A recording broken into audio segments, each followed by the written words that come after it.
Madam आपन परिचय मो ना भाग्यलिपि मल्ल मु ओडिशा राज्य संग्रहालयर ओडिशा राज्य अभिलेखागार अधीक्षक भाव अवस्थापित थी। ओडिशा संगीत नाटक एकाडेमी संपादक सचिव एवं ओडिया भाषा प्रतिष्ठान निर्देशक भाव में कार्यरत थी।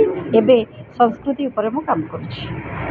कौन करे आज जो पद्मश्री डॉक्टर सत्यनारायण राजगुरू को 123तम जयंती पालन होती आप कौन करे देखंतु आमर सरकार एबे आपण जानिथिबे ओडिया अस्मिता उपर बहुत गुरुत्व प्रदान करुचंती एवं ओडिशार प्रत्येक बुद्धिजीवी जानती पद्मश्री सत्यनारायण राजगुरू होचंती ओडिया अस्मितार वाहक बा प्रतीक कहले अत्युक्ति हेबनी।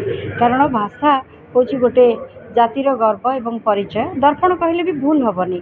तेणु ओडिया भाषा को ओडिया भाषार ऐतिह्य को ओडिया भाषार अतीत को से वर्तमान करई पारिछंती। जदि से वर्तमान करई पारि न थांते तेबे ओडिया अस्मितार कथा आज कहीं चिंता करिवार अवकाश भी आसी नथंता। तेणु सत्यनारायण राजगुरू सर्वाग्रे पूज्य एवं ओडिया जातिर चिर नमस्य।